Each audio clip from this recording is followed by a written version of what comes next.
हे गुजरातला मोठं करा, मी काही जळत नाही किंवा माझी काही त्यांच्याबद्दल असूया नाहीये की गुजरात समृद्ध होतं, झालाच पाहिजे. बिहारही समृद्ध झाला पाहिजे. नितीश कुमारला तुम्ही फोडला आणि घेतलात ना. मग आता नितीश कुमारला घेतल्यानंतर बिहारला एक मोठं पॅकेज द्या ना. आता 5 लाख कोटीचं पॅकेज द्या बिहारला, हरकत नाही आमची. नाही तर नुसती फोडाफोडी करायची. निवडणुका आल्यानंतर तुम्हाला 4 वर्ग दिसतात, पण निवडून आल्यानंतर फक्त तुम्हाला सुटाबुटातले तुमचे मित्र दिसतात. सगळं काही त्या ना. म्हणजे मत मागताना 4 जाती आहेत, पण मत दिल्यानंतर चला फुटा, हे माझे 2 मित्र आहेत, यांच्यासाठी मी काम करणार सगळं. सुटाबटातले. म्हणजे राहुल गांधी मागे म्हणाले होते सुटबुटकी सरकार. आता त्यांना तुमच्या दाराचे जोडे जुजवण्याची वेळ येते. ते बूट त्यांच्या कामाला नाही येणार आहेत. आता जोडे जिजवावे लागतात, कारण त्यांना कळलंय की 10 वर्षाचा कालखंड निघून गेलेला आहे. अरे 10 वर्ष लागली तुम्हाला राम मंदिर बांधायला. आता राम मंदिर तर तुमच्या आदेशाने झालेलंच नाही, कोर्टाच्या आदेशाने झाले. आणि ज्याच्याबद्दल मला सुद्धा अभिमान आणि मला सुद्धा आनंद आहे, नक्की आनंद आहे, कारण त्या सगळ्या लढ्यामध्ये शिवसैनिक सुद्धा होते. शिवसेना होती, शिवसेना प्रमुखांनी तर जबाबदारी घेतली होती.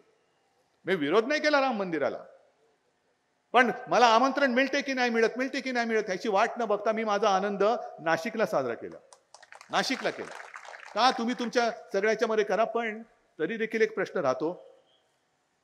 ज्या वेळेला ते आमच्यावरती टीका करताना म्हणतात की यांनी हिंदुत्व सोडलं, जसं आज गीते साहेब म्हणाले आणि इकडे आलेत मुस्लिम बांधव, अरे आम्ही हिंदू आहोत ना रे, मग का आला तुम्ही आमच्या बरोबर? काय तुम्हाला माहित नाही मी हिंदू आहे? मला माहित नाही तुम्ही मुसलमान आहात?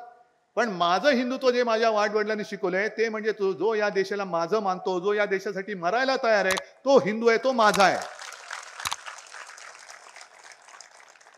तो माझा आहे. आणि आमचं हिंदुत्व हे राष्ट्रीयत्व आहे. जे शिवसेना प्रमुखांचं वाक्य होतं की मला म्हणजे ते सांगायचे की त्यांना देवळात घंटा बडवणारा हिंदू नकोय, अतिरेक्यांशी लढणारा हिंदू पाहिजे. मग ही आमच्या हिंदुत्वाची व्याख्या असल्यानंतर आम्हाला सुद्धा राम आमचा आहे, पण आमचा राम हा हृदयात आहे. पण तोच राम नुसता हृदयात ठेवून चालणार नाही, हाताला काम मिळालं पाहिजे. हृदयात राम आणि हाताला काम देणारं आमचं हिंदुत्व आहे.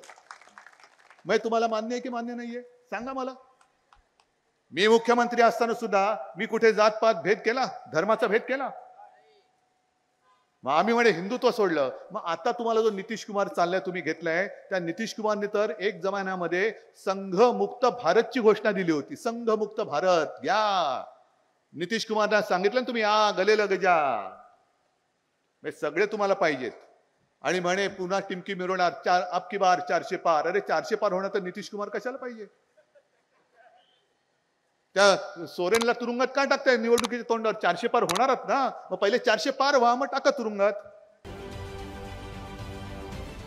राजकारणातील प्रत्येक अचूक बातमीचे सर्वात आधी अपडेट्स मिळवण्यासाठी सरकारनामाच्या सर्व सोशल मीडिया प्लॅटफॉर्मला लाईक, फॉलो आणि सबस्क्राईब करा.